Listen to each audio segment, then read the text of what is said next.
Senate will come to order for this Thursday, March 3rd, 10 o'clock. Roll call, please. 14th Legislative Day, Thursday, March 3rd. Roll call. Anderson? Here. Baldwin? Here. Beitman? Here. Boner? Bouchard? Here. Case? Present. Cooper? Here. Driscoll? Here. Ellis? Here. French? Here. Furphy? Here. Guru? Hicks? Hutchings? Here. James? Here. Kinski? Cole? Present. Cost? Here. Landon? Here. McEwen? Here. Nethercott? Pappas? Here. Perkins? Rothfuss? Here. Salazar? Here. Schuler? Here. Scott? Here. Steinmetz? Here. Wasserberger? Here. Boner? Here. Appropriations will be excused, Mr. President. Appropriations for now. Guru excused, Hicks excused, Kinski excused, Perkins excused, President Dockstetter. Here. 26 present, 4 excused. Prayer by Pastor Micah Lebovich.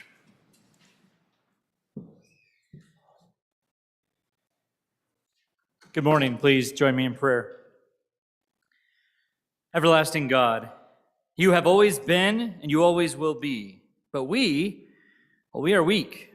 We are fallible. We are temporary. And we can weary and tire so easily, especially in the face of grief, sufferings, trial, persecutions, criticisms, disagreements, and struggles. Yet many of us have taken great comfort in your words, O God, that you call all who are weary, for you shall give us rest. And not rest in the sense of not working, rather rest in the sense of a drinking from a restoring source that continually refreshes and sustains us to move forward, to tap into you, the never-changing, ever-present, everlasting, constant God, to persevere in what you have called us to do because of you. So, Lord, I ask you, on behalf of the good and honorable senators surrounding me, cause us to persevere. You likewise declare in your word that suffering produces perseverance, perseverance character, and character hope.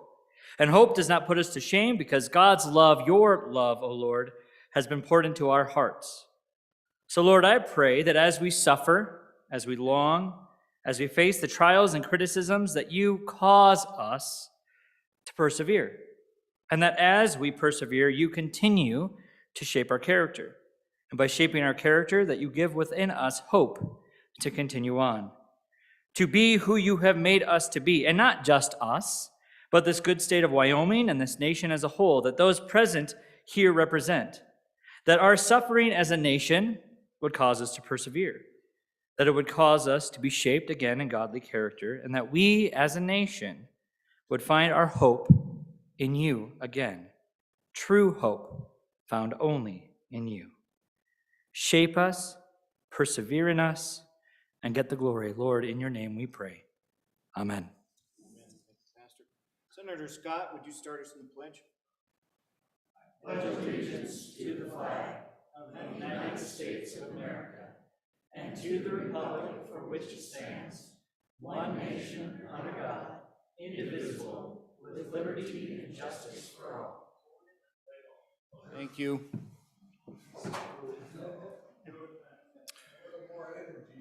Will the reading clerk please read the Journal Committee report? Mr. President, your Journal Committee reports that the Journal of March 2, 2022 has been read and recommends it to be approved. Senator Kolb, Chairman. Thank you. Are there any objections? There being none, the report is adopted. Doctor of the Day, Dr. Rob Munger. Medical doctor, thank you. Doctor, step up, and thank you for keeping us healthy. Senate, acknowledge him, please.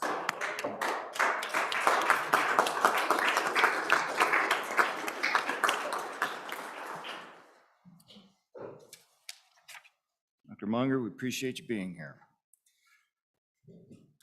Today in Wyoming history, 1884, Buffalo was incorporated. In 1938, ground was broken on the Union Building at the University of Wyoming. Quote for the day, Diana Brosic All humor is all about gaining perspective. Humor returns our gladness, and with gladness comes generosity. Humor returns us to the light and makes us light. Session status reminder, tomorrow by 4 p.m., all interim topics are due into LSO. Messages from the House. From the House of Representatives, March 2, 2022, message number 190. Mr. President, the following bills passed the House on third reading. Senate File number 31, absenteeism and truancy. Message number 191, I beg your pardon, vote on Senate File 31, ayes 31, noes 28, excused 1. Message number 191, Senate File 2, legislative budget, ayes 53, noes 2, I beg your pardon, noes 6, excused 1. Message number 190, Senate File 31, absenteeism and truancy, ayes 31, noes 28, excused 1. Message number 191, Senate File 2, legislative budget, ayes 53, noes 6, excused 1. Signed, Wendy Harding, House Chief Clerk. You have a concurrence. We're going to wait for Senator Perkins to be back on the floor for that. So let's move to standing committee reports. March 2, 2022, Mr. Presidential Committee number 9, Minerals, Business, and Economic Development, to whom was referred House Bill 123 engrossed, Mine Reclamation, Disposal of Materials, respectfully reports same back to the Senate with a recommendation that it do pass amended.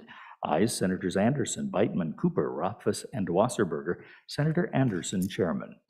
March 2, 2022, Mr. Presidential Committee number 2, Appropriations, to whom was referred House Bill 29, Hathaway Scholarship Amendments, respectfully reports same back to the Senate with a recommendation that it do pass failed amended.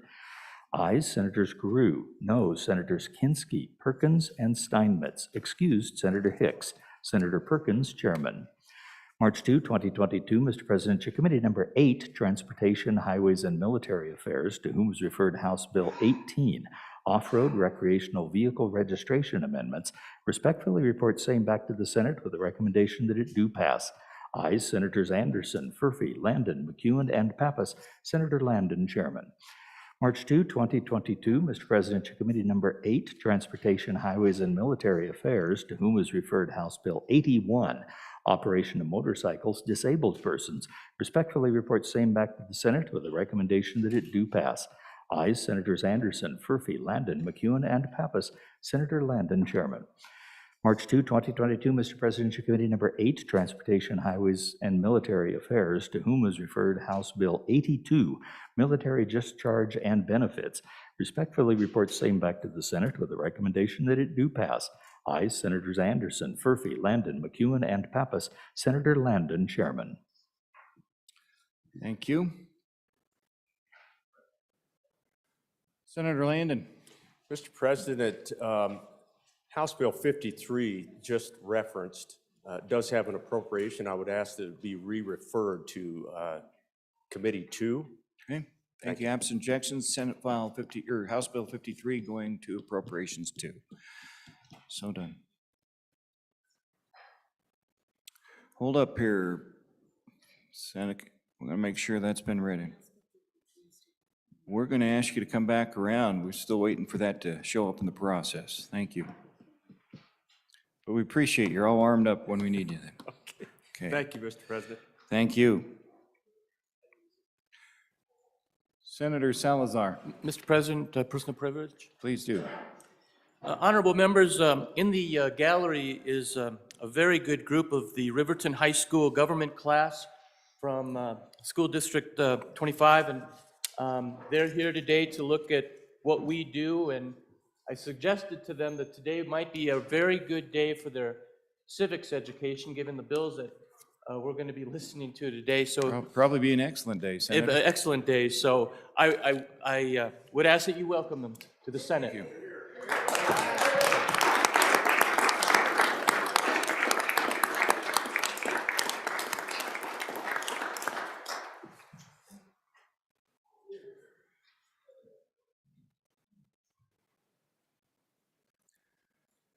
Okay, let's move on to bills on second reading.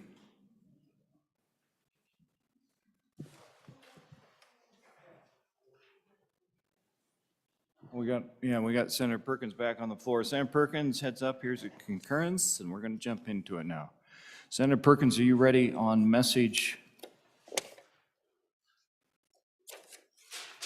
number 189 on Senate File 39? It appears you are.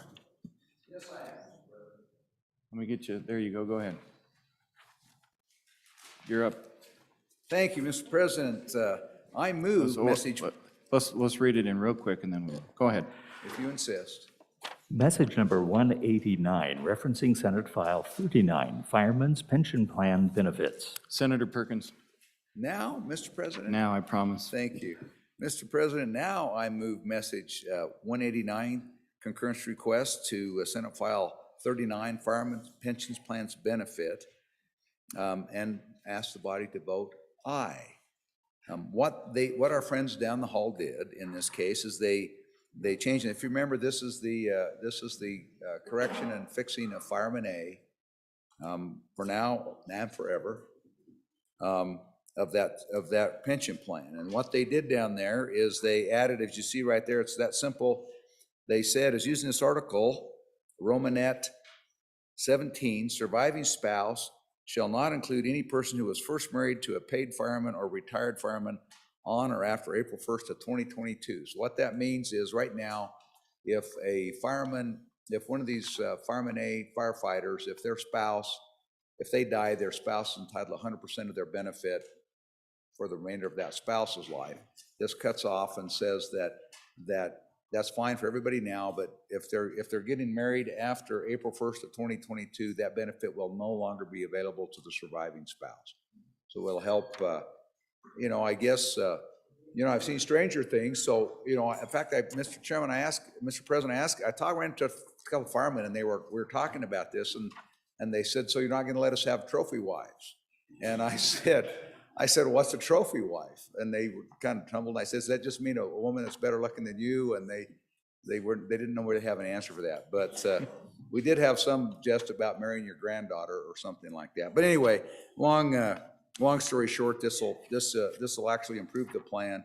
It certainly entitles any woman or husband who took care of kids while their firefighter went to answer the call and lived through that. It protects their benefit. It won't affect that, but it will cut off that benefit and being able to basically provide that benefit to somebody who they marry subsequent to this. So I think it's a good amendment, and your aye vote. Thank you, Mr. Chairman. Stand for questions. Okay, any discussion? All right, motion is the Senate do concur on Senate File 39 and vote aye. Chief Clerk, please call the roll. Roll call concurrence vote on Senate File 39. Anderson? Aye. Baldwin? Aye. Beitman, conflict?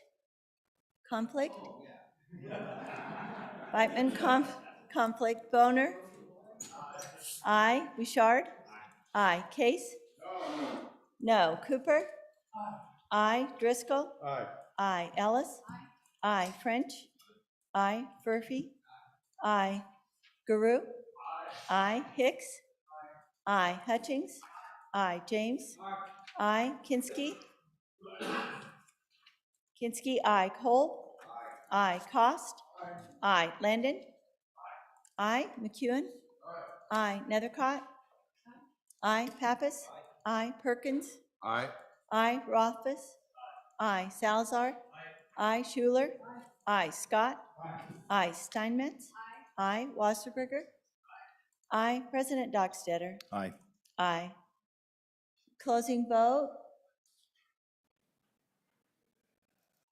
Closing vote closed. Senate File 39 concurrence, 29 aye, 1 no, 1 conflict. By your vote, you concurred with the House amendments on Senate File 39.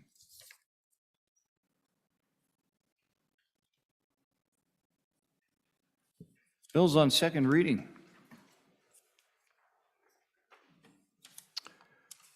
House Bill 4, second reading of the House bill.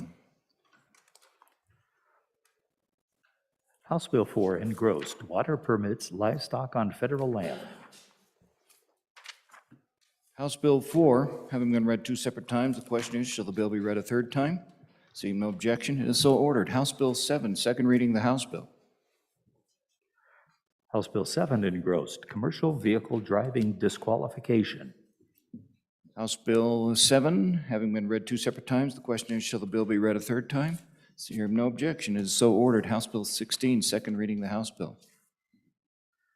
House Bill 16, military assistance trust fund authorized uses. House Bill 16, having been read 2 separate times, the question is, shall the bill be read a third time? Mr. President, Senator Perkins. I wondered if we asked a question on that, and they said they'd get back to us today about the exclusion of anybody but National Guard in that one benefit on House Bill 16.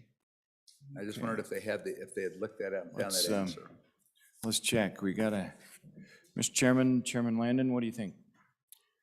Mr. President, without objection, I would ask that this bill be laid back one day, and my apologies to the body. We have not located that information for you, and if we lay this back one day, I think we can chase that down. So thank you. Thank you, Mr. Chairman, no problem. Absent objection, House Bill 16 laid back one day. House Bill 17, second reading of the House bill. House Bill 17, veterans facilities surrounded by grazing. There are amendments. Please read in the amendment. House Bill 17, second reading amendment number 1, page 2, line 2, strike. Senator Hicks. Yeah, Mr. Chairman, I move second reading amendment number 1 to House Bill 17 and ask for your favorable consideration. Mr. Chairman, I've had the opportunity for a number of years to serve with our most senior colleague in here and learn from observation that he's the best desuchifier that I've ever seen in the legislature. And the only thing I'm trying to do is disempower our state land board commissioners here. So, Mr. Chairman, it just strikes and empowered. It's redundant language. We've already provided an authorization for them to do this. I don't know that we need to authorize and empower them to do the exact same thing. So this is in spirit with my colleague from Natrona County who likes to desuchify legislation. So on and for. Discussion on the amendment. Discussion on the amendment. All those in favor. Second reading number 1 to House Bill 17. All those in favor say aye. Aye. Those opposed, nay. The amendment is passed. We're back on the bill. House Bill 17, having been read 2 separate times, the question is, shall the bill be read a third time? Hearing no objection, it is so ordered. House Bill 33, second reading of the House bill. House Bill 33, community health services continued redesign efforts. House Bill 33, having been read 2 separate times, the question is, shall the bill be read a third time? Hearing no objection, it is so ordered. House Bill 42, second reading of the House bill. House Bill 42 engrossed, local government distributions. There are amendments and amendment. Please read it in. House Bill 42, second reading amendment number 1 to engrossed copy, page 9 after line 10, insert. Senator Driscoll. Thank you, Mr. President. I move second reading amendment number 1 to House Bill 42.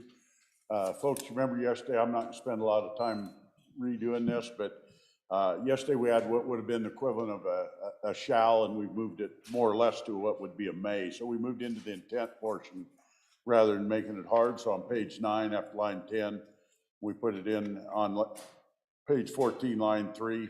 It's the intent of the legislature that the funds distributed under this subsection shall not be used for any compensation to members of any board for which the governing body of the city or town appoints members, less compensation otherwise required by law. We all heard the argument yesterday. I really don't think it's right for them to pick and choose and compensate people. This is a light policy decision today after we did this. It does fit within when we came out of rules. This is a hard recommendation, and if they're going outside of the law, there's nothing there that stops them other than the threat that they're violating our intent. I'd ask you for your support. It really is a lot easier than it was yesterday, and it's good common sense amendment. Thank you. Discussion on the amendment. Senator Rothfuss. Thank you, Mr. President. I'm going to vote against the amendment, but I just want to stand up and say that it is germane at this point. I appreciate working with a good sponsor of the amendment to get it to the point where it's constitutionally appropriate to have this amendment. So vote it up or vote it down. I'll be a no, but I do appreciate the compromise there, Mr. President, to get it to the point where it is appropriate within the title of the bill. Thank you. Further discussion on the amendment. Further discussion. We're back on the amendment. This is on second reading amendment number 1 to House Bill 42. All those in favor say aye. Aye. Those opposed, nay. No. Amendment has passed. Back on the bill. House Bill 42, having been read 2 separate times, the question is, shall the bill be read a third time? Hearing no objection, it is so ordered. House Bill 47, second reading of the House bill. House Bill 47 engrossed, local impact assistance payments. House Bill 47, having been read 2 separate times, the question is, shall the bill be read a third time? Senator Driscoll, Privilege of the floor. please, well, let's Go take ahead and the, finish. yeah, let's take the vote. I see what you're saying. Okay, folks, House Bill 47, having been read 2 separate times, the question is, shall the bill be read a third time? Hearing no objection, it is so ordered. Senator Driscoll. Privilege of the floor, Mr. President. Granted. Folks in the gallery up above up here, they'll stand up. I've got Sandy Neal, and her brother is Mike Thomas, who did the outstanding Chris Ledoux statue out at Frontier Park that we're all so proud of, and they're, hope I'm not spilling anything, but they're in the process of doing another surprise out there that's gonna be just as big a deal. And I'd like to welcome them to Cheyenne and thank them for all they've done. Anybody that wants to see a small one of the statue, I've got one in my office. You can go in and look at it. So welcome. Welcome to Senator.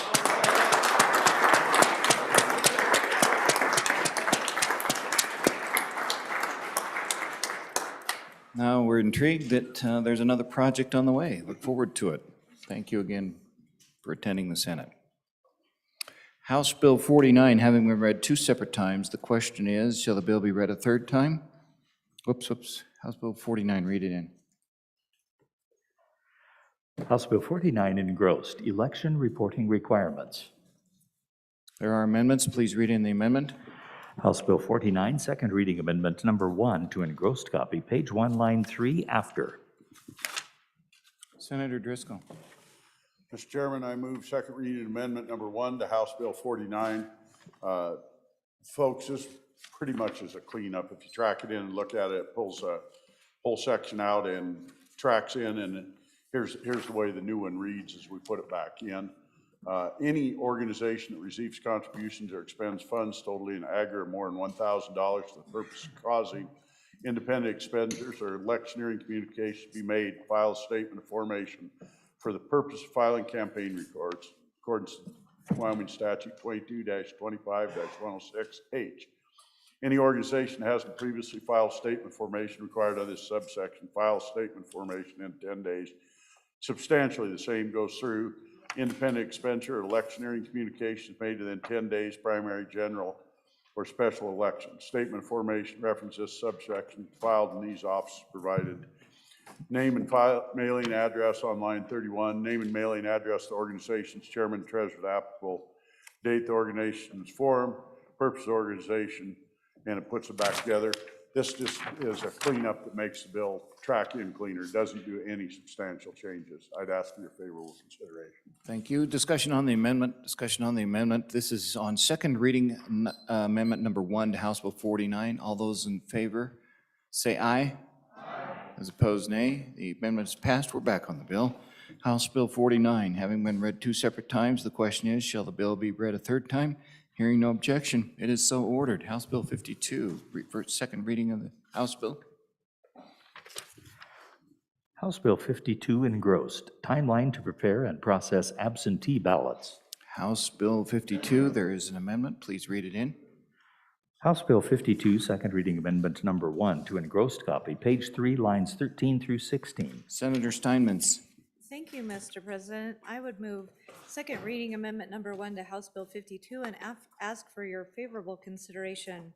Fellow senators, this just goes in on page 3 of the bill and Romanet III on line 13, and we're just changing it so a candidate or candidates committee chairperson or treasurer may observe the preparation and processing of absentee ballots under paragraph II of this subsection, provided that no confidential information or results of absentee ballots shall be made known to or observed by the candidate or their committee members. And so, Mr. Chairman, Mr. President, I had just heard from folks that had a little bit of concern about this, that they wanted to be able to observe this, and I apologize for getting this amendment to my good chairman a little bit late.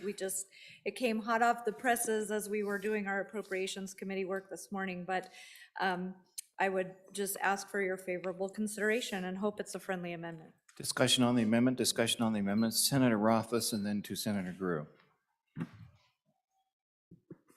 Thank you, Mr. President. This is a significant policy shift, and it actually deletes and reverses what's already in the bill, where it says no person shall. To be honest, I don't know enough about this, but to the extent that this was a committee bill that explicitly said you can't do this, and we're reversing that entirely and saying you can do it, Mr. President, I'd appreciate a substantial conversation about this before I decide. I'd like to hear from the folks on the Corporations Committee and the folks that are more experienced in dealing with election law and in particular with these absentee ballots to hear all of their thoughts on it and to understand why the provision was already put into the bill that explicitly prohibits this from taking place. I don't know enough about the process at this point in time to make an informed judgment, but I am a little reticent to be supporting a 180-degree change from the policy that was proposed by your Corporations Committee. Senator Grew, then back to Senator Boner. Senator Grew. Thanks, Mr. Chairman. I'm against. I was out of office for about 10 years, and during that time I volunteered, and I counted absentee ballots at each election for 5 cycles. And I have to say, it was one of the great experiences of my life. And how it works is, you go in a room, 1 Republican, 1 Democrat in our county, because that's just the number of votes we had, didn't have that many. And we would sit in a room after, it's when the polls open, after 7 a.m., and we would open each ballot. And we were the only 2 people in the county who would know, because you have to sign an absentee ballot when you send it in. So we were the only 2 people who actually opened votes that we knew who the voters were. And as a former county commissioner and town councilman at the time, I knew all those people. And I can say, the 2 of us sat and counted those votes. We counted those votes. We counted the votes from the senior centers and the assisted living centers, where the clerks went out and helped the folks vote, helped them vote. And sometimes those folks had some interesting ways of filling out their ballots. But we worked at every election to make sure that the intent of each voter was counted. We worked diligently to do so.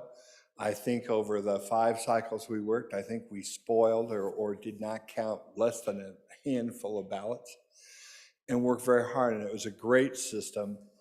And like I say, we knew that we were privileged to have information no one else had. We kept it between ourselves.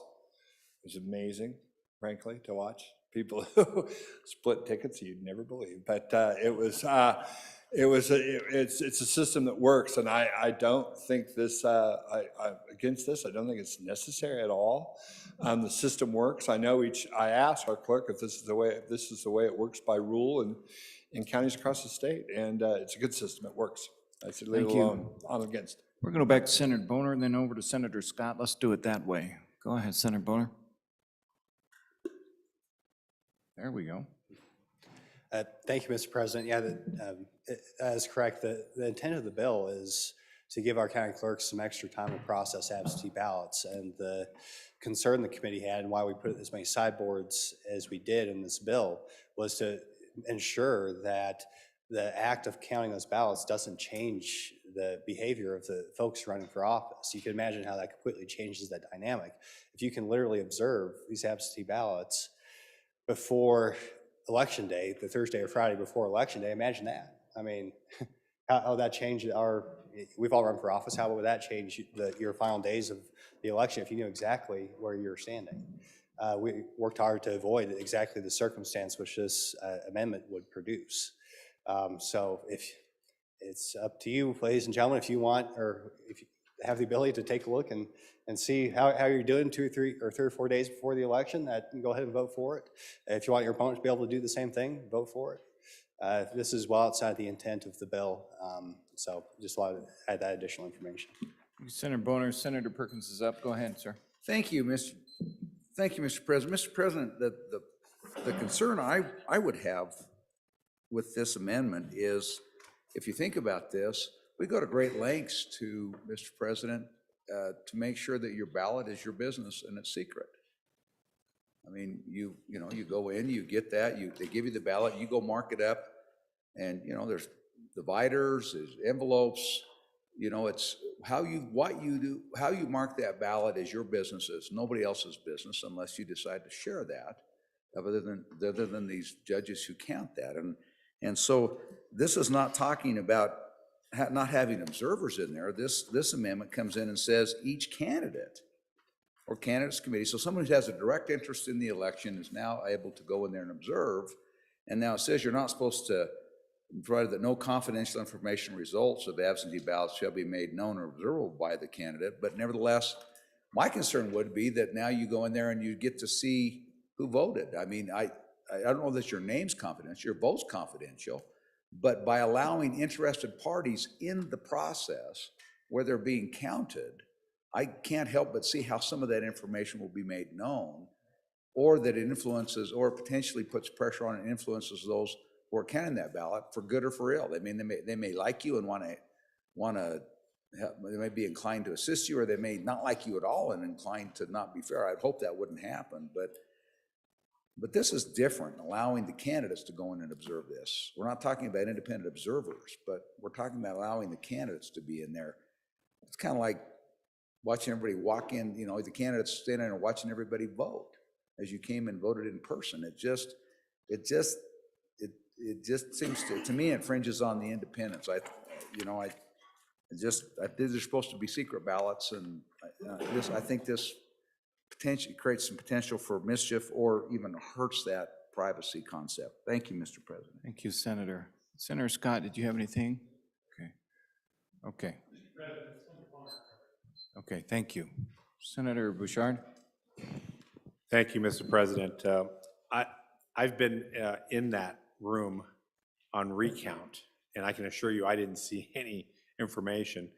It's on 2 different floors in my building, in my county building, because they do the absentee ballots on a different floor. And so we have to have 2 people in there when they do the recount. And it's all on a machine. What they do is they take the ballots and put them in and count it on a machine. We weren't able to see the direct ballots. We were only able to see what the count was. So that would be just a boogeyman that's just not there, because the clerks are very careful on what information is seen.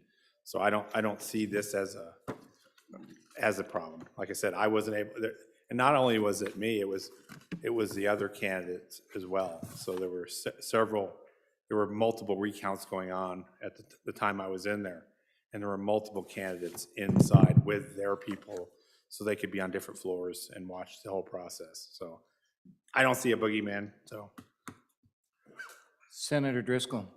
Mr. President, on and opposed, in contact with a bunch of clerks.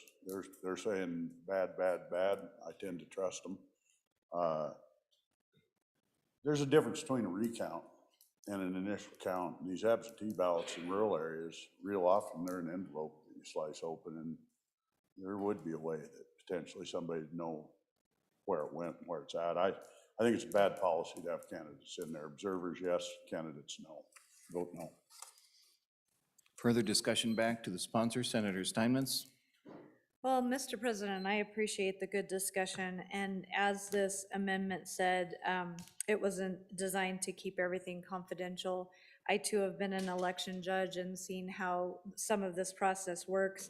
But, Mr. President, seeing that I didn't have the time allotted to really get this hammered out the way I would like it to be, I would like to withdraw the amendment absent objection. Absent objection. Second reading amendment number 1 to House Bill 52 has been withdrawn. We're back on the bill. House Bill 52, having been read 2 separate times, the question is, shall the bill be read a 3rd time? Hearing no objection, it is so ordered. House Bills, whoop, whoop, whoop. Okay, which one of you? Let's go back to Senator Case. Mr. President, may I have privilege of the floor? Please do, sir. So, Mr. President, when I was first elected, it was right after the first redistricting year where we went to multi-member districts. And we had the largest class that this legislature's ever had. I believe we had 43 members, as my recall. It's quite a bunch. I'm kind of the last one standing, but I'm not the best by any means, because one of the best is up there in this gallery right now, and it's Ross Dirks, and he's here with his wife, Becky. And I want you to please give him a warm welcome, but I want to tell you a story first. I believe he served 18 years. He's not of the majority party, but he comes from parts of the state that are very much of the majority party, and he served those people well, was reelected every time, and finally gave it up after 18 years. So please join me in welcoming Ross Dirks and his wife, Becky.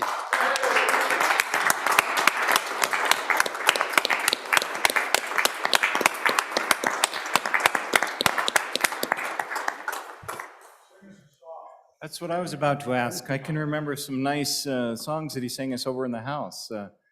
So we appreciate all you do, and sometime we'll arrange for you to come down here and sing on the floor, sir. Welcome back. He's probably got his guitar right now. Yeah, I remember that. He'd go in front of the house and do that.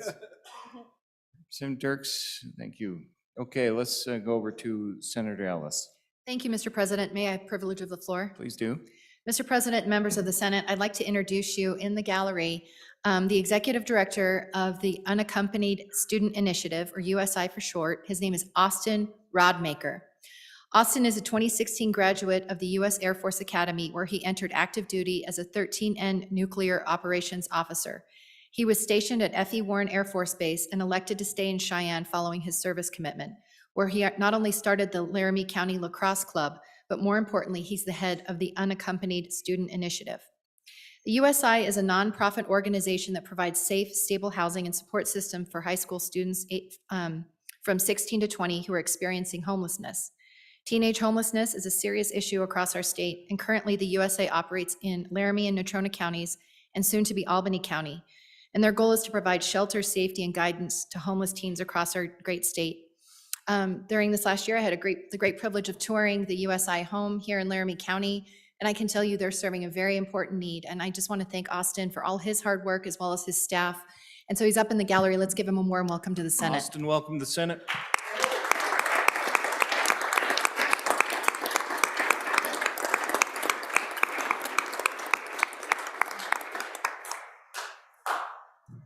Very good. Okay. Continuing now with second readings, House Bill 65, having been read two separate times, the question is, shall the bill be read a third time? Well, let's read it in. I got off track there. Messed up my rhythm. House Bill 65 engrossed, county tax protest filing date. There we go. House Bill 65, having been read two separate times, the question is, shall the bill be read a third time? Hearing no objection, it is so ordered. House Bill 79, read it in, please. House Bill 79 engrossed, employment support fund amendments. House Bill 79, having been read two separate times, the question is, shall the bill be read a third time? Hearing no objection, it is so ordered. House Bill 80, second reading the House Bill. House Bill 80, campaign reports amendments. House Bill 80, having been read two separate times, the question is, shall the bill be read a third time? Hearing no objection, it is so ordered. House Bill 87, second reading the House Bill. House Bill 87, insurance investment amendments. Thank you. House Bill 87, having been read two separate times, question is, shall the bill be read a third time? Hearing no objection, it is so ordered. House Bill 88, second reading the House Bill. House Bill 88 engrossed, name change notice, publication of minors amendment. House Bill 88, having been read two separate times, the question is, shall the bill be read a third time? Hearing no objection, it is so ordered. House Bill 108, second reading of the House Bill. House Bill 108, funeral service practitioner amendments. House Bill 108, having been read two separate times, the question is, shall the bill be read a third time? Hearing no objection, it is so ordered. House Bill 110, second reading of the House Bill. House Bill 110 engrossed, Board of Psychology behavior analyst regulation. House Bill 110, having been read two separate times, Question is, shall the bill be read a third time? Hearing no objection, it is so ordered.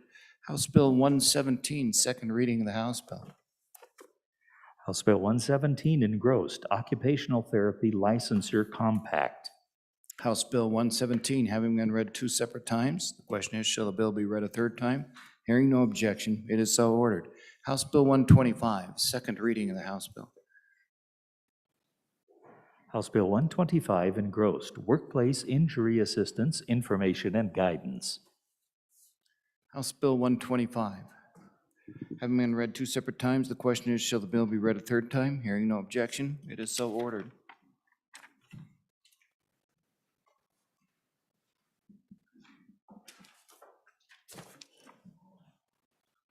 Bills on third reading and final passage. Mr. Majority Floor Leader, do you have a consent list? Mr. President, we do have a consent list. I move the third reading consent list, which is as follows. House Bill 9, Economic Development Programs, Tribal Inclusion. House Bill 21, Repealing Exemption for One-Way Pagers. House Bill 22, Industrial Revenue Bonds, Pilot Projects. House Bill 30, School Finance, Increasing Cash Reserves. House Bill 37, Juvenile Justice Data Reporting.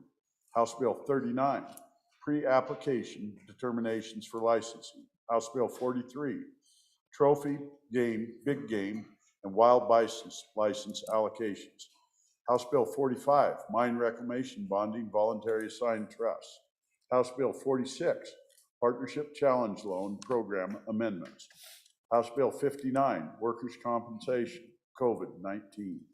House Bill 70, Digital Identity Protection. And House Bill 86, Genetic Data Privacy Amendments. Would anyone like any of these bills removed from the list? Would anyone like any of these bills removed from the list? Having been read three separate times, the question is, shall these bills pass the Senate? I'm going to repeat them now for the record. House Bill 9, Economic Development Programs, Tribal Inclusion. House Bill 21, Repealing Exemption for One-Way Pagers. House Bill 22, Industrial Revenue Bonds, Pilot Payments. House Bill 30, School Finance, Increasing Cash Reserves. House Bill 37, Juvenile Justice Data Reporting. House Bill 39, Pre-Application Determinations for Licensing. House Bill 43, Trophy Game, Big Game, and Wild Bison License Allocations. House Bill 45, Mine Reclamation Bonding Voluntary Assigned Trusts. House Bill 46, Partnership Challenge Loan Program Amendments. House Bill 59, Workers' Compensation, COVID-19. House Bill 70, Digital Identity Protection. House Bill 86, Genetic Data Privacy Amendments. The reading clerk, please take the call. Chief Clerk, call the roll. On the consent list, Anderson? Baldwin? Beitman? Boner? Bouchard? Case? Cooper? Driscoll? Aye. Ellis? Aye. French? Murphy? Guru? Hicks? Hutchings? James? Kinski? Cole? Cost? Landon? McEwen? Nethercott? Pappas? Perkins?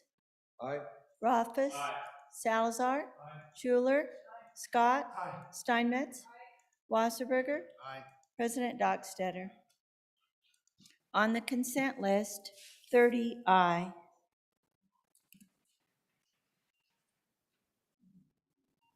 House Bill 9, are there any changes? Closing vote. Closing. Vote closed. House Bill 9, 30 aye. House Bill 21, are there any changes? Beitman? Aye to no. Closing vote. Closing. Vote closed. House Bill 21, 29 aye, 1 no. House Bill 22, are there any changes? Case? Aye to no. Hutchings? Aye to no. Beitman? Beitman, aye to no. Scott? No. Scott, no. Bouchard? Aye to no. McEwen? Aye to no. Hicks? No. Salazar? No. Steinmetz? Kolb, aye to no. Steinmetz? No. French? No. Perkins? I don't know. No. Driscoll? No. No. James, aye to no. Dockstetter, aye to no. Nethercott? Aye to no. Baldwin, aye to no. Closing vote. Closing. Vote closed. House Bill 22, 13 aye, 17 no.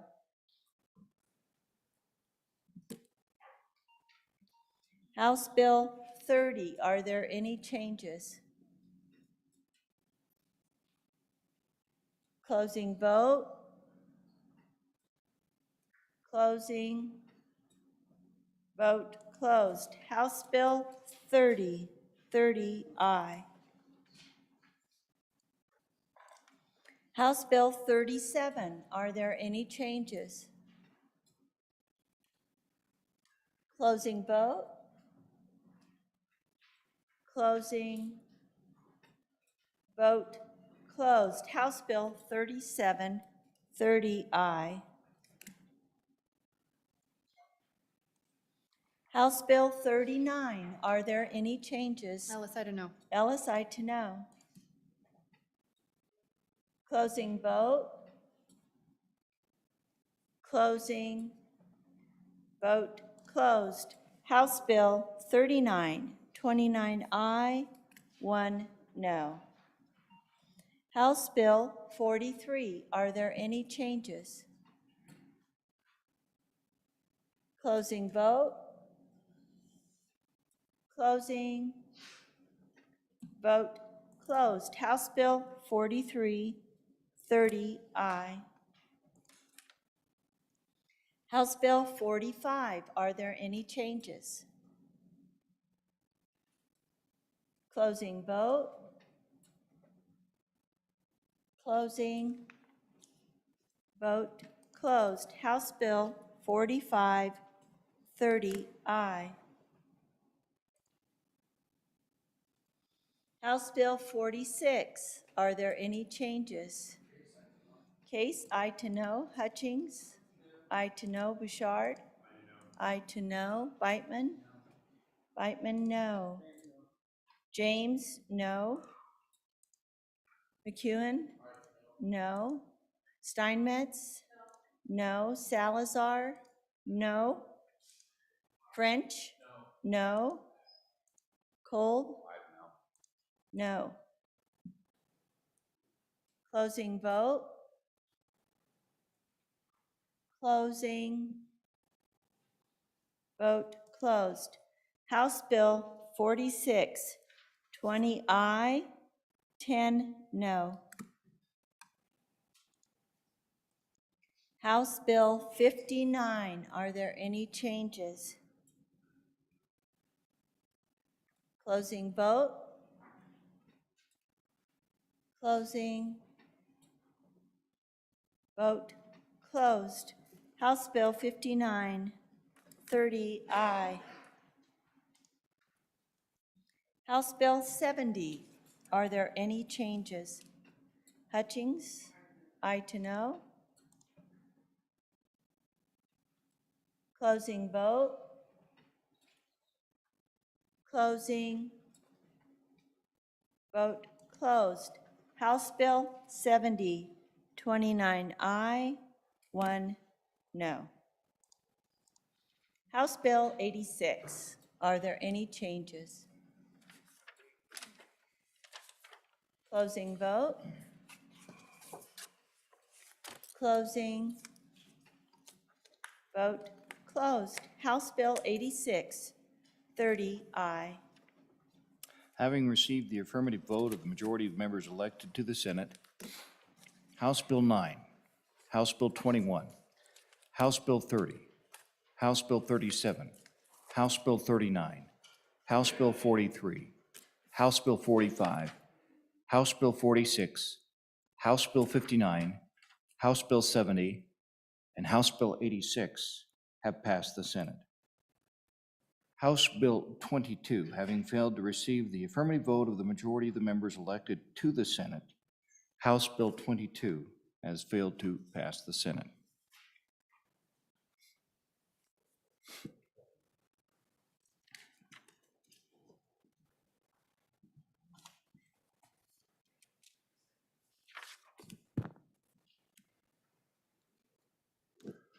Continuing now with bills on third reading. House Joint Resolution Number 1, please read it in. House Joint Resolution 1, Supreme Court Justices and District Judges Retirement. A joint resolution proposing to amend the Wyoming Constitution by amending the retirement age requirements for Wyoming Supreme Court Justices and District Court Judges. Thank you. It's a 2/3 majority vote. Any discussion? Any discussion? Chief Clerk, take the roll. Third reading roll call vote. House Joint Resolution Number 1. Anderson? Aye. Baldwin? Aye. Beitman? No. Boner? Aye. Bouchard? No. Case? Aye. Cooper? Aye. Driscoll? Aye. Ellis? Aye. French? Aye. Furphy? Aye. Guru? Aye. Hicks? No. Hutchings? No. James? No. Kinski? Aye. Kolb? No. Cost? Aye. Landon? Aye. McEwen? No. Nethercott? Aye. Pappas? Aye. Perkins? Aye. Rothfuss? Aye. Salazar? No. Schuler? Aye. Scott? Aye. Steinmetz? No. Wasserberger? Aye. President Dockstader? Aye. French, aye to no. Closing vote. Closing. Vote closed. House Joint Resolution Number 1, 20 aye, 10 no. House Joint Resolution 1, having received the affirmative vote of the majority of members elected to the Senate. Oops. Oh, excuse me. So being, I even said that. House Joint Resolution 1, having failed to receive the affirmative vote of the majority of the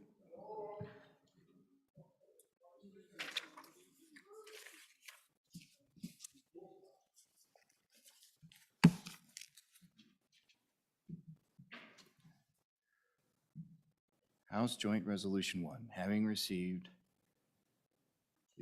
the 2/3 majority of the members elected to the Senate, House Joint Resolution 1 has passed the Senate. House Bill, Senator Wasserberger. Go ahead, did you have something?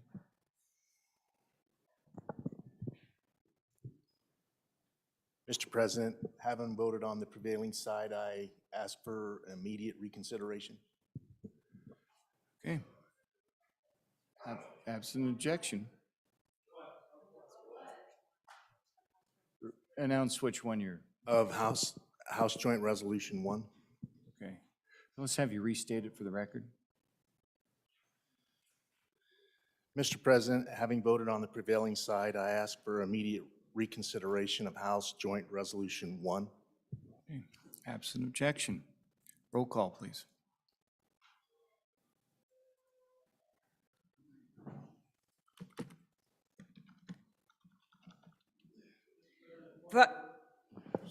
What are we voting on? House Joint Resolution, first of all, for reconsideration.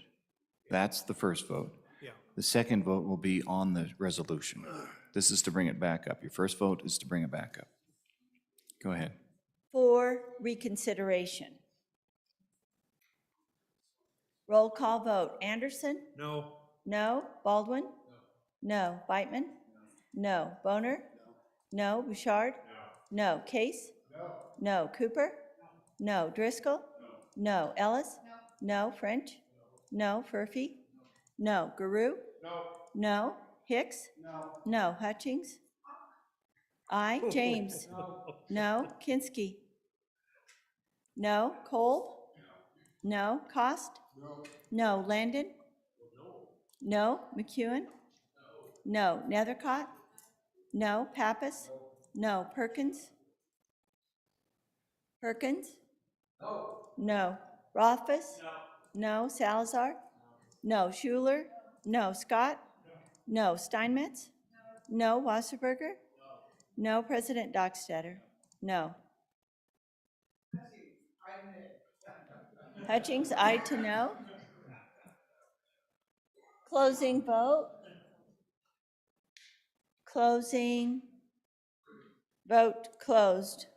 For reconsideration of House Joint Resolution 1, 30 no. Reconsideration of House Joint Resolution 1 has failed.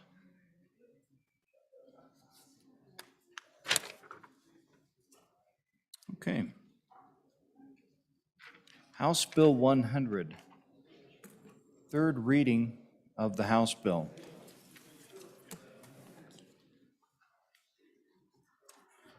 House Bill 100 engrossed, redistricting of the legislature, an act relating to legislative districts sponsored by the Corporations Committee. There are amendments. Please read in the first amendment. House Bill 100, third reading amendment number 1 to engrossed copy, page 1, line 2 after.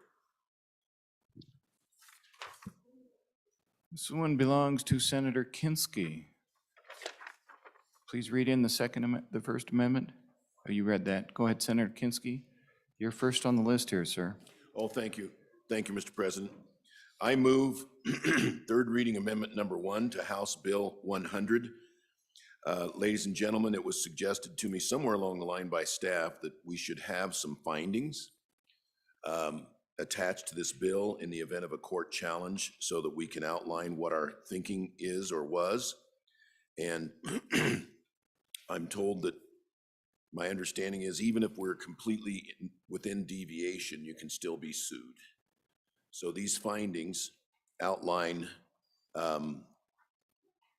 what it is that makes us unique about Wyoming. So I'll just read it to you. The legislature finds that I, the redistricting plan created by this act, recognizes communities of interest across the state defined by A, the vast spaces, low population density, rural nature and lack of large urban areas across Wyoming. B, geographic features including mountain ranges, valleys, rivers, canyons, and deserts. C, common economic interests including ranching, farming, oil and gas extraction, coal mining, mineral extraction, and manufacturing. D, patchwork ownership and management of large portions of the state. Senator, if I could interrupt for just a moment, there might be some questions, some having not received the second page. Everybody good? We got a 2-pager. This is on the back too. And I apologize, Senator Kinsey, That's all for right. doing that. I'm going to let you step back in if you need to recap anything. Go ahead. Does everybody have it, Mr. President? Okay. Patchwork ownership and management of large portions of the state by various agencies of the federal government, including the National Forest Service, the National Park Service, the Bureau of Land Management, as well as parcels of state land that are restricted in use by Wyoming's active admission. E, boundaries of political subdivisions, including counties, school districts, and irrigation districts. F, recognition of the needs of the Eastern Shoshone and Northern Arapaho tribes, which are located entirely in Wyoming. G, the historical development of Wyoming and its historical representative practices. Romanet 2, deviations in population between legislative districts in this redistricting plan are required to recognize these various communities of interest. Romanet 3, recognition of these communities of interest is a rational state interest, and the redistricting plan created by this act effectuates that interest. 4, the legislature has made a good faith effort in redistricting to minimize population deviations between districts while recognizing these communities of interest. And 5, The redistricting plan created by this act keeps whole more communities of interest while minimizing, as much as is practical, population deviations when compared with other plans considered by the Wyoming legislature. I had two other sponsors that did not get listed on here, unfortunately, but Senators Driscoll and Perkins joined me in helping put this amendment together, and I'll stand for questions. Thank you, Mr. President. Okay, we have discussion on the amendment. Let's go over to Senator Driscoll. Mr. President, first, everybody make sure you talk into the mics. I'm getting people that you can't hear up in the gallery and out online, so make sure you're either close to your mic or you talk loud.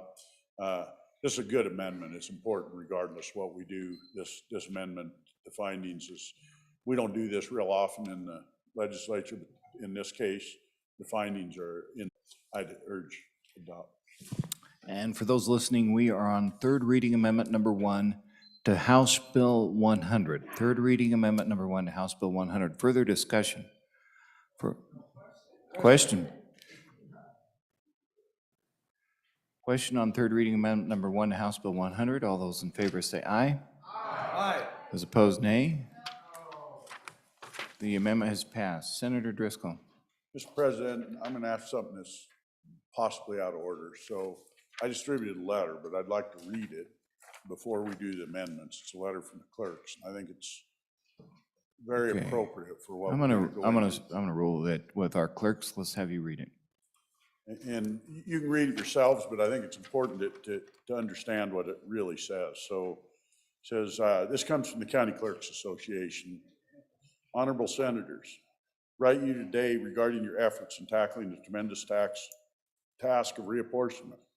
Throughout the interim, County Clerks Association of Wyoming worked alongside the Joint Corporations Committee to develop a plan that adhered to the principles laid out by the committee and ensured voters were not disenfranchised or harmed. The lines on the map that establish what areas you represent are not only the boundaries our offices contend with. As election administrators within each county, we advocated throughout the interim that legislative boundaries should intersect with the fewest special district and municipal boundaries as possible.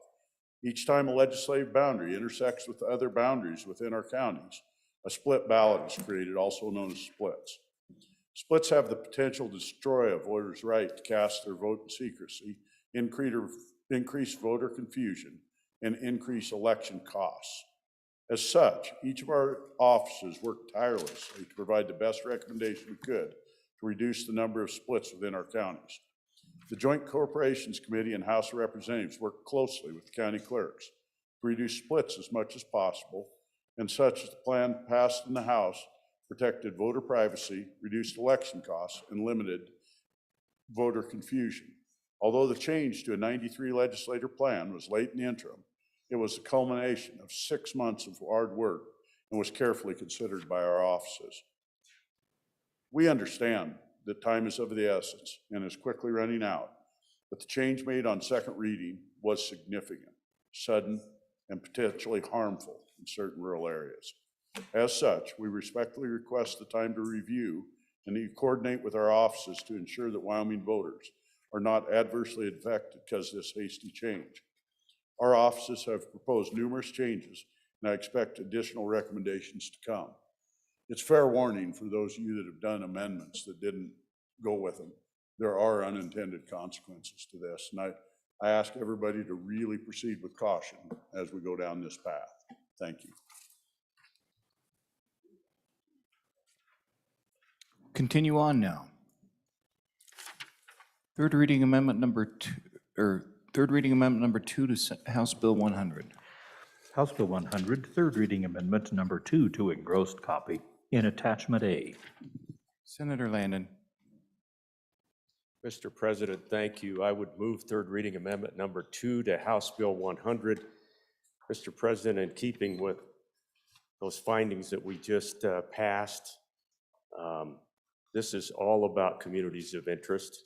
And so what this little amendment does is fix one of those issues that we created by going back to this map that splits a precinct. And so it moves about 2 or 3 streets in one of our House districts. But the most important thing that this amendment does fellow senators, you might remember on the map that there was a chunk of Natrona County, the northwest corner, that we were sending to the Bighorn Basin.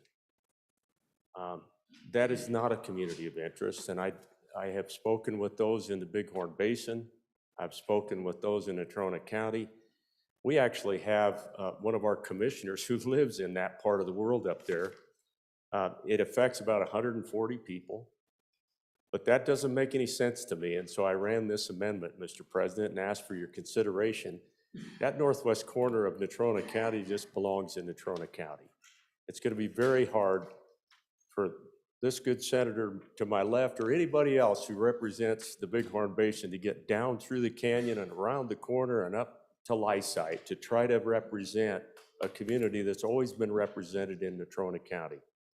In keeping with communities of interest as our primary focus, I hope that you'll support the amendment. Thank you. Discussion on the amendment, Senator Perkins. And as my honor for the amendment, and it's my understanding to also reduce one of those things we just talked about, which is a split. Further discussion. Third reading amendment number 2, House Bill 100. Let's go over to Senator Rompus and then back to Senator Scott. Thank you, Mr. President. Just a question about, at that point, deviation. It's my understanding then that the basin would go out of compliance and that it would be less than 9,000 persons in that district. I just wanted to see if we have the exact numbers on what the deviation is going to be as a result of that. I think it's really important that as we present these, that any deviation that is now created, in other words, please don't just present the upside of what you like about it. Let us know, let us know what the trade-off is and what goes out of deviation as a result of it, because I think it's important for us to understand the consequences, full consequences of any action. Senator, thank you. Senator Scott? Right into your mic, sir. We got folks listening across the state. Okay. Mr. President, that's my understanding of the materials that were passed out, that it has put us out of deviation. And if that's the case, I would reluctantly rise to oppose it. And frankly, this is my district, and I don't like what's been done, putting those Natrona County precincts with the Bighorn Basin, but it wasn't my amendment that did it. So I say I don't like that, but I think it is a rational way to deal with the population deviation problem we have in the Bighorn Basin. And I think this will make that problem worse. So, Mr. President, very reluctantly, I think it's very important that we stay within deviation. And if this does put us out of deviation or further out of deviation, I would have to oppose it. And I would say, representing that area, they have more in common with the rest of Natrona County than they do with their neighbors in the Bighorn Basin. But those communities do have a fair amount of contact and back and forth with the Bighorn Basin. So, Mr. President, it's not ideal, but we do need to stay within population deviation. Further discussion, over to Senator Boner. Thank you, Mr. Chairman. On and for the amendment, first of all, I think it's important to remember where we're at. It's my understanding that there's a single house district in the basin, and under the current plan, that's at -9%. So the plan is already out of deviation, and we'll have an opportunity to discuss this certainly later, but it's an important time to have this discussion now. If we do go out of deviation, Mr. President, my judgment is that the Bighorn Basin is the place to do it. We have a clear community of interest. We have geographical constraints. We have a majority-minority district on the reservation that also constrains our ability to comply with that 10% guidance. And so, ladies and gentlemen, if we are going to take that modest risk of going outside that 10% deviation, this is the place to do it. And you can see on the map why that's important. The idea that you have a district that goes from the Bighorn Basin almost to Midwest is kind of an absurd outcome, I would say. So on and for the amendment, on and for the general principle of allowing the Bighorn Basin to be out of deviation. We have a strong argument that I think the courts will, when the courts consider, we have to assume that they will. This is the strongest argument that we can make if we're going to be out of deviation. So on and for it. Further discussion? No further discussion. We are on third reading amendment number 2 to House Bill 100. Oops, take you back to Senator Landon. We're going to go right past you. Mr. President, sorry to hold up. I can't add much to what my friend from downriver just told you. Yes, this puts us out of deviation in the Bighorn Basin. I think ultimately our plan that would come out on a 60-30 is probably going to be out of deviation. I think that's understood. And as I said at the beginning, I believe communities of interest trump anything that would keep us from moving 140 people back to the county where they belong. 140 people, that's not much, and even if it puts us out of deviation, I would argue that any time. So thank you, Mr. President. Thank you. Question on the amendment. Question be called. Third reading amendment number 2 to House Bill 100. All those in favor say aye. Aye. Those opposed, nay. No. Division being called. All those in favor stand.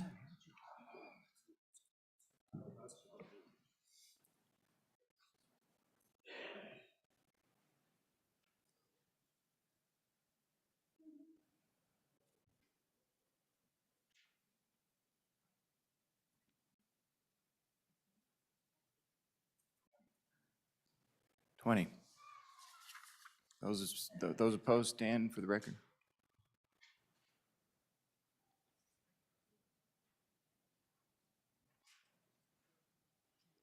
10. 20 to 10, amendment passes.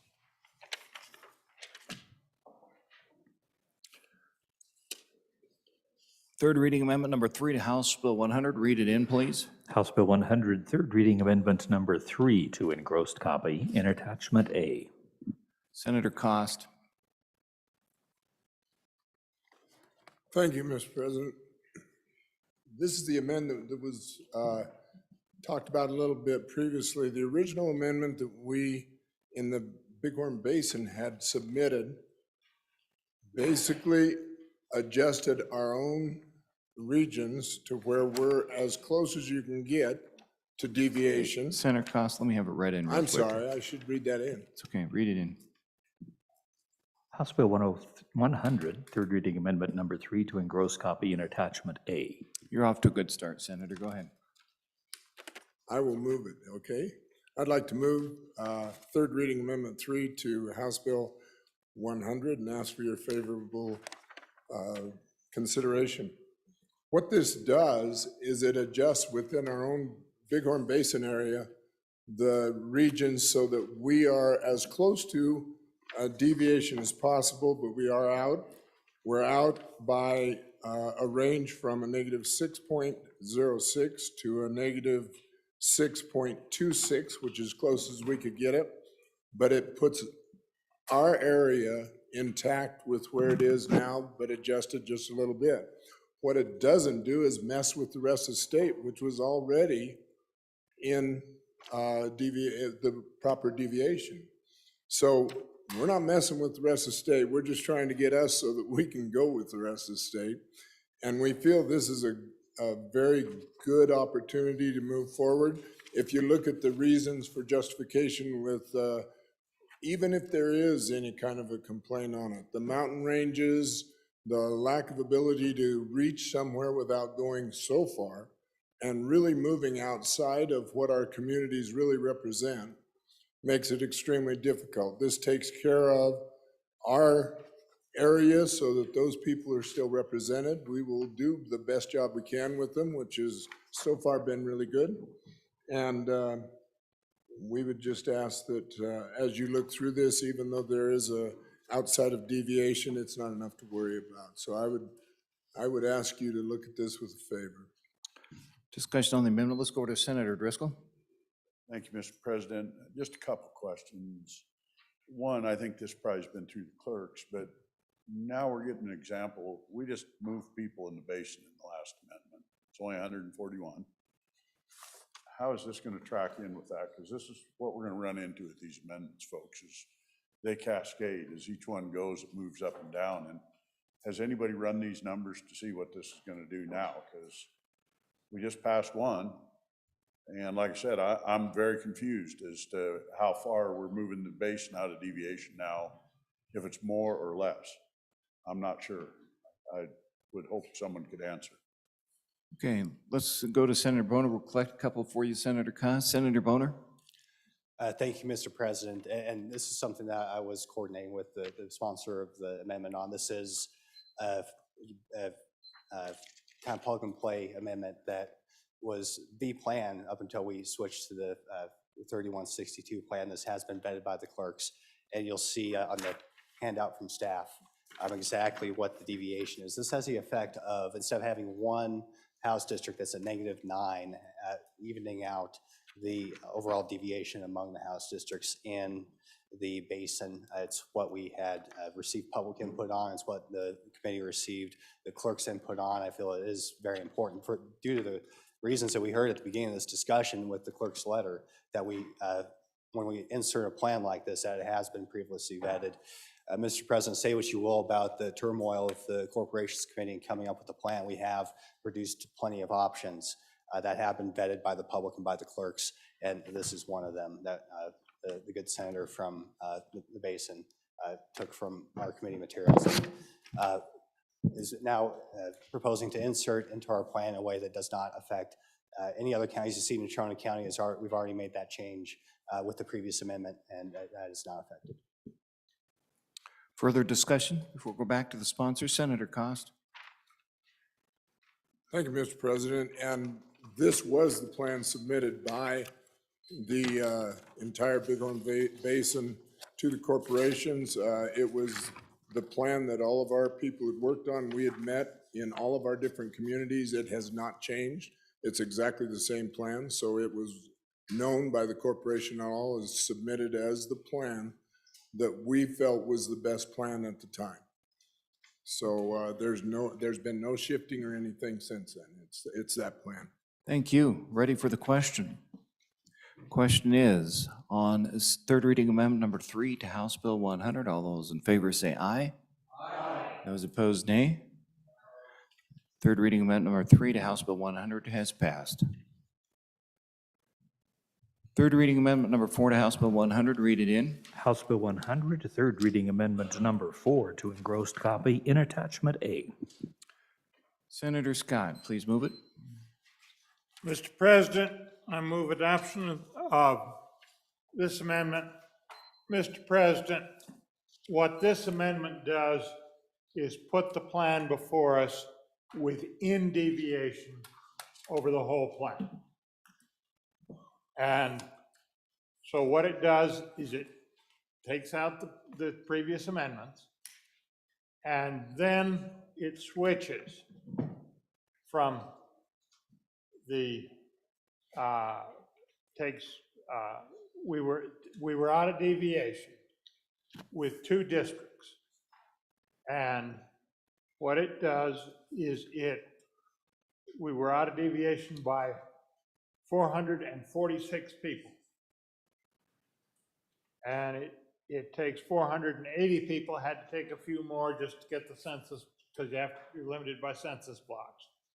480 people from the Fremont County District that's just north of Riverton to the Hot Springs County District. The numbers are there, and that has the effect of putting the whole plan within deviation. And why is that important, Mr. President? The fundamental thing that the courts are requiring here, and it's superior really to everything else they require, is that we provide the equal protection of the laws to all the people by, in accord with the 14th Amendment, by getting equal representation. And the courts and the court presidents have developed a rule that if you're more than 10% from the smallest to the largest, which we've generally translated to plus or minus 5%,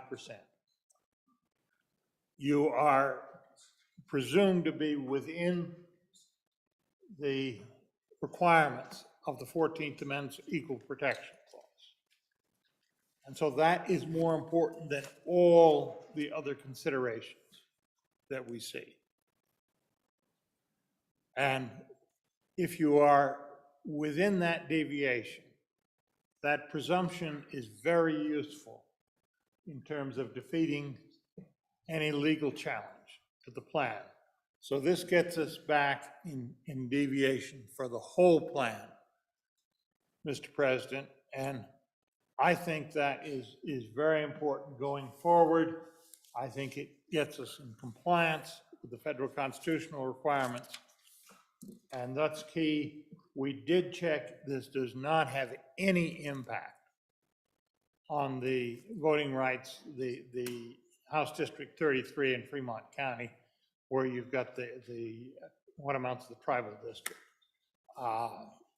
So that's what this amendment does, Mr. President. I don't like some features of it. It affects my district adversely, but I think it's very important that we be within deviation overall.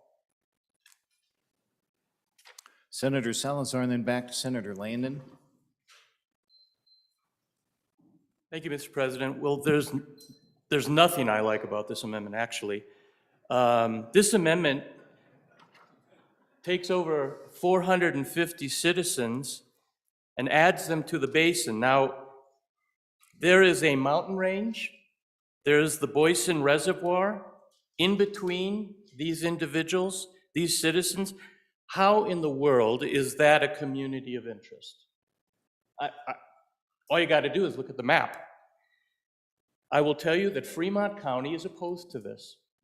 Now, the last two amendments that we took, the last two amendments that changed the map, those would go away.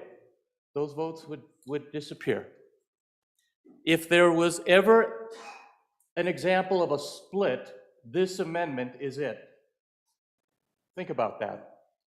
It will have ripple effects. And I will simply say to those in this chamber who are trying to accomplish something on the numbers of the state legislature, this will kill it. I ask for your no vote. Thank you. Back to Senator Landon. Nope. Senator Case. I feel like I should tell you a little bit more about the meeting we went to with the torches and the pitchforks in Shoshone. We'll take a minute if you want to describe. It was quite heated, Mr. President. But this is the logical conclusion of our actions 2 days ago, when I said that what we were doing,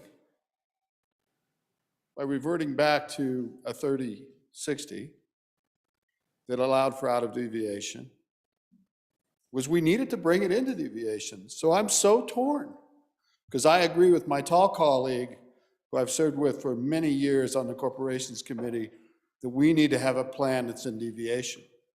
And this amendment does that. I embrace that. But I go back to the meeting where there were pitchforks and torches, and I know that this is really unacceptable to our folks back home in Fremont County. So I hope that this shows us really where we're going. I'm going to oppose this, and I'm going to try to get us back into a more rational plan that I think works better for everybody. So I stand opposed, and I admire my colleague. For the discussion, let's go over to Senator Rothfuss. Thank you, Mr. President. I'm going to support this, but I think it's an awful plan. It's just that it's an awful plan that's compliant. Our first obligation, in my view, is to really get to a compliant plan. I think we have to leave here with one. I certainly understand all of the individual interests and the desires to reflect those specific interests of the home communities. I understand that this plan both does damage to some and helps others, as have all of the other amendments that we've looked at. But at the end of the day, if we want a plan that sustains a court challenge, it's going to have to be compliant. We added an additional district so far that's out of compliance.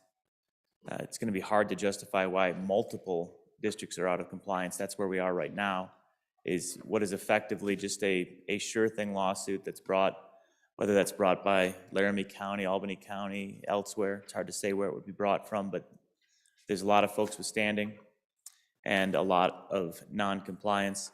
So this is at least compliance, moving us back in the direction of compliance. So, Mr. President, again, I don't like anything particularly about this plan except for the fact that it's constitutionally legitimate, and that'll draw my vote. Let's go to Senator Beitman. Thank you, Mr. President. On and against the amendment.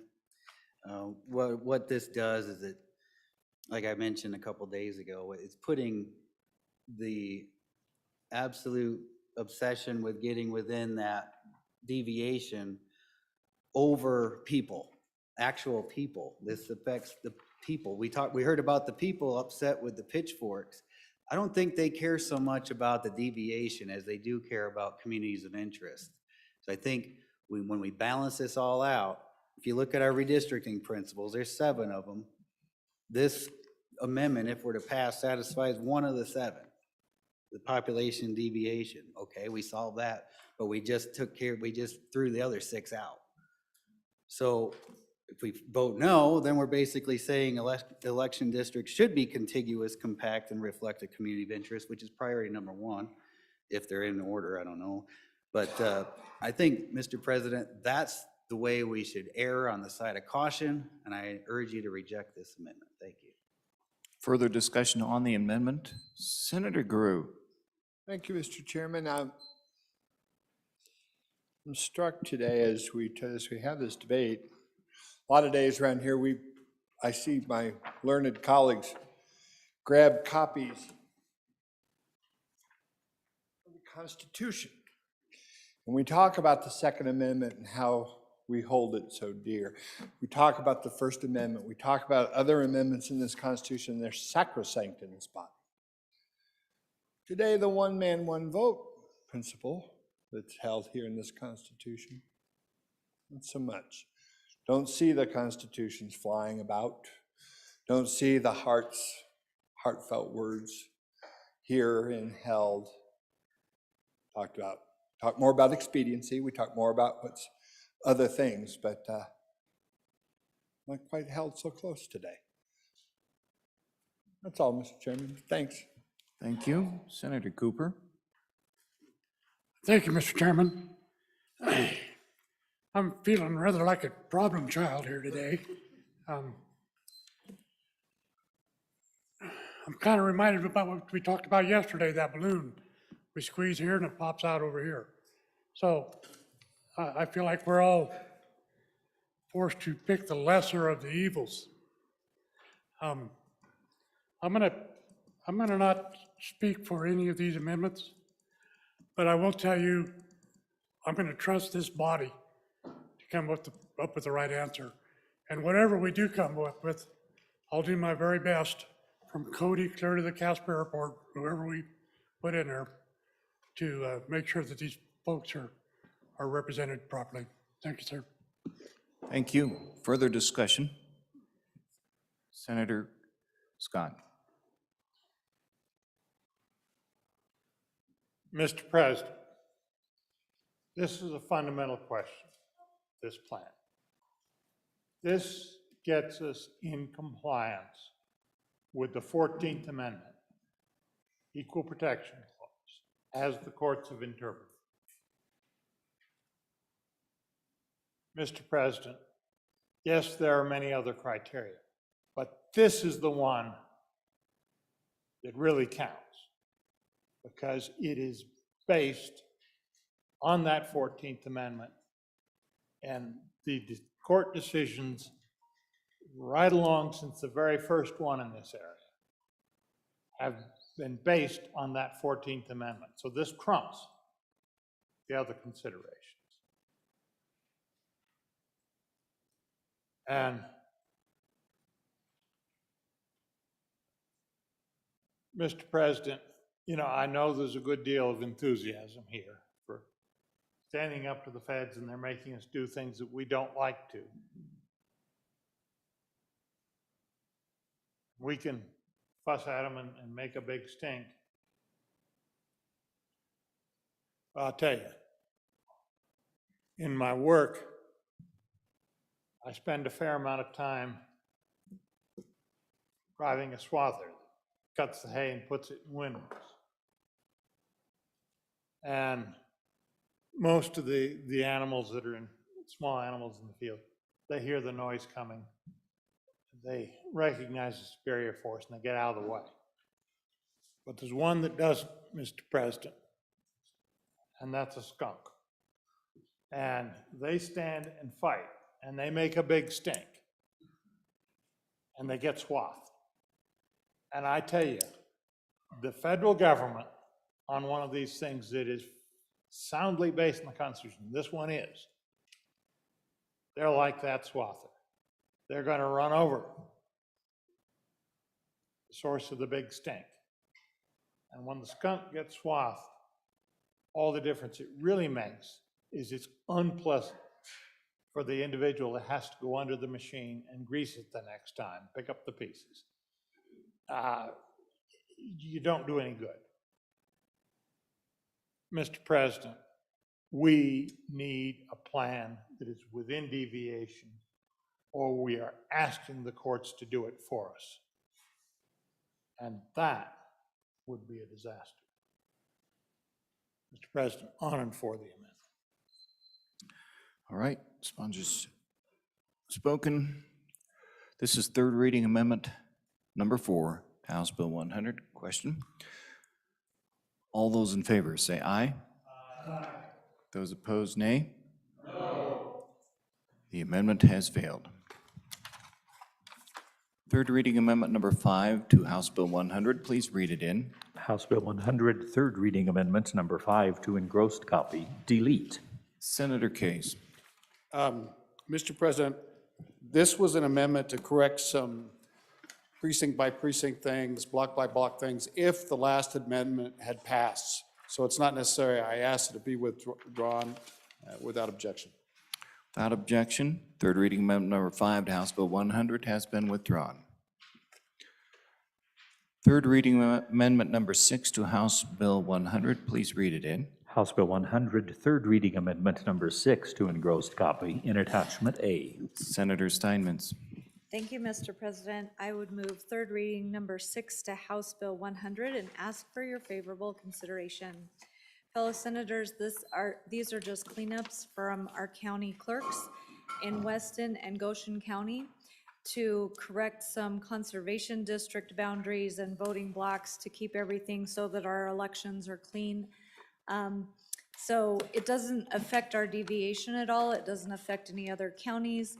The only thing it affects is this eastern side of the state, and all of the county clerks have worked together on it. I'd ask for your favorable consideration. Any questions on the amendment or discussion? This is on third reading amendment number 6 to House Bill 100. Question is, shall it pass? All those in favor say aye. Aye. Those opposed, nay. The amendment has passed. Third reading amendment number 7 to House Bill 100. Please read it in. House Bill 100, third reading amendment number 7 to engrossed copy in attachment A. Senator Hicks. Mr. Chairman, I would move third reading amendment number 7 to House Bill 100 and ask for your favorable consideration. This was just brought to my attention by our county clerk. It just moves a line, a very small fraction, to make sure that we've had a couple of small new subdivisions around Rawl, and so this just moves population from one district within Carbon County to another to make sure that it follows voter precinct. All told, it deals with less than 50-some people. It's a cleanup, Mr. Chairman. That's all it does, is clean up the boundaries between 47 and House District 15. Further discussion? Question is, On third reading, amendment number 7, House Bill 100. All those in favor say aye. Those opposed, nay. The amendment has passed. Third reading amendment number 8 to House Bill 100. Please read it in. House Bill 100, third reading amendment number 8 to engross copy in attachment A. Senator Baldwin. Thank you, Mr. President. I move third reading amendment 8 to House Bill 100 and ask for your, I'm sorry, I need to be shorter. Maybe set it up on that second tier. Yeah, I tried that already, so I'll bend over. Okay. I move third reading amendment 8 to House Bill 100 and ask for favorable consideration. As with several others who have spoken before me, this is a technical correction that was brought to me by the Uintah County Clerk. This simply moves a line that when we moved to the 60-30 plan, went through the middle of an apartment complex, and we just need to correct the precinct line. Affects, they said perhaps as few as 1. So it's a very small amount, just corrects the line and makes it a cleanup. So I would ask for your favorable consideration. Further discussion? Question on third reading amendment number 8 to House Bill 100. All those in favor say aye. Those opposed, nay. The amendment has passed. Third reading amendment number 9 to House Bill 100. Please read it in. House Bill 100, third reading amendment number 9 to engross copy in attachment A. Senator Baldwin. Thank you, Mr. President. I move third reading amendment number 9 to House Bill 100 and ask again for your favorable consideration. Right after I got off the phone with the Uintah County Clerk, I got off the phone with the Lincoln County Clerk, who again asked for consideration. This doesn't involve my district, however, it does involve the Good President's district. One of the lines was incorrectly drawn, included an area where there's very little to no population in the Grays River area. This amendment is just simply a correction of that line. Doesn't involve very little population, if any, and I would ask for your favorable consideration. Discussion, question. Third reading amendment number 9 to House Bill 100. All those in favor say aye. Aye. Those opposed, nay. The amendment is passed. Third reading amendment number 10 to House Bill 100. Please read it in. House Bill 100, third reading amendment number 10 to engrossed copy, delete. Senator Grew. Thank you, Mr. Chairman. Based on the tenor of the discussion and where we're going with this, at this time I would like to withdraw amendment number 10. Absent objection, third reading amendment number 10 to House Bill 100 has been withdrawn. Third reading number 11 to House Bill 100. Please read it in. House Bill 100, third reading amendment number 11 to engrossed copy, delete. Senator Hicks. Mr. Chairman, I withdraw third reading amendment number 11 to House Bill 100 at this time. Absent objection, third reading amendment number 11 to House Bill 100 has been withdrawn. Third reading amendment number 12 to House Bill 100. Please read it in. House Bill 100, third reading amendment number 12 to engross copy, delete. Senator Hicks. Mr. Chairman, I would like to withdraw third reading amendment number 12 to House Bill 100 at this time. Absent objection, third reading amendment number 12 to House Bill 100 has been withdrawn. Back on the bill.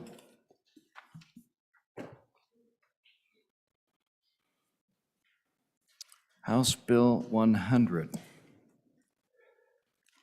Any questions? Discussion? Question. House Bill 100, having been read 3 separate times, the question is, shall the bill pass? Chief Clerk will call the roll. House Bill 100, third reading roll call. Anderson? Aye. Baldwin? Aye. Beitman? Aye. Boner? Aye. Bouchard? Aye. Case? No. Cooper? Aye. Driscoll? No. Ellis? No. French? Aye. Furphy? Aye. Garou? No. Hicks? Aye. Aye. Hutchings? Aye. Aye. James? Aye. Kinski? Aye. Aye. Cole? Aye. Cost? Aye. Landon? Aye. McEwen? Aye. Nethercott?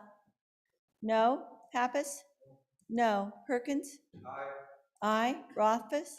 No. Salazar? Aye. Schuler? No. Scott? Aye. Steinmetz? Aye. Wasserberger?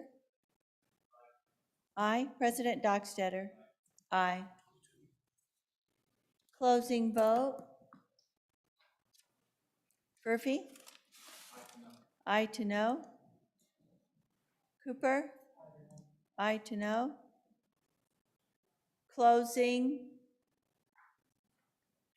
Vote closed. House Bill 100, 20 aye, 10 no. House Bill 100, having received the affirmative vote of the majority of the members elected to the Senate, House Bill 100 has passed the Senate.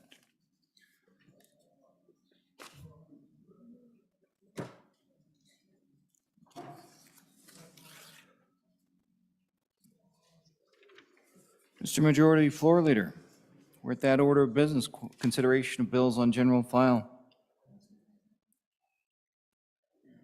Wait. Go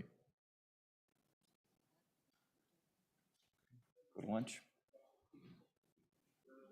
Yeah, well, with that, we don't have any work for general file at this point. So, Mr. Floor Leader, we could time maybe for lunch. Go ahead. Mr. President, I move that we stand recessed until 1:30. Announcements? Senator Case? Thank you very much, Mr. President. Your committee number 3, I think let's go ahead and meet at 12 o'clock in committee room W6. We'll first have the confirmation hearing with regards to Brenda Henson for the Department of Revenue. Then we'll proceed to House Bill 89 engrossed monthly ad valorem tax revisions enforcement. Then House Bill 147 engrossed annual cash-based budget development. Thank you very much, Mr. President. Senator Landon. Mr. President, thank you. Your Transportation Committee 8 will meet tomorrow at 1 o'clock. That's a special time frame, so attention Transportation Committee members. 1 o'clock tomorrow in W2 downstairs to consider House Bill 64 engrossed vehicle service contracts and House Bill 44 mobile home and vehicle titles and transfers. Again, that's tomorrow, Friday at 1 o'clock. Senator Boner.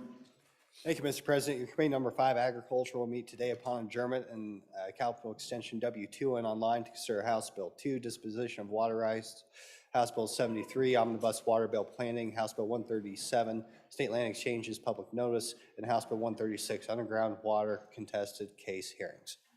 Senator Baldwin. Thank you, Mr. President. 2 announcements. Tomorrow morning at 8 a.m., your committee number 10, Labor, Health, and Social Services, will meet in Connector Room 6 to hear House Bill 27, Visitation Rights, and House Bill 92, Abortion Prohibition, Supreme Court decision. And then tomorrow at noon, an uncharacteristic time for your Committee 10, we're going to meet at the noon recess to have a confirmation hearing on the Mental Health Licensing Board members in Room 6. Senator Perkins.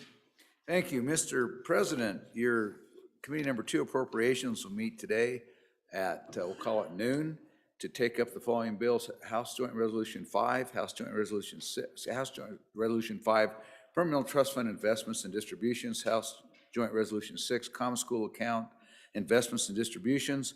We'll also take up all re-referrals that we can get to if we have time, which will be House Bill 5 engrossed, Wild Horse and Burro Management, House Bill 31 engrossed, Wyoming's Tomorrow Scholarship Program, and I think there's one more that was re-referred to us as well, and I don't remember the name. No, there's no other, so we'll take, that's it. Thank you, Mr. President. Yeah, the keeper of all And referrals says, no, you don't have another one. Mr. President, that'll be in room 110 downstairs and online. Thank you. Do you have something else, Senator Landon? Mr. President, we did try to re-refer a bill to the good chairman of Appropriations And it wasn't in this the morning, pipeline yet. and we didn't have a chance to come back to that.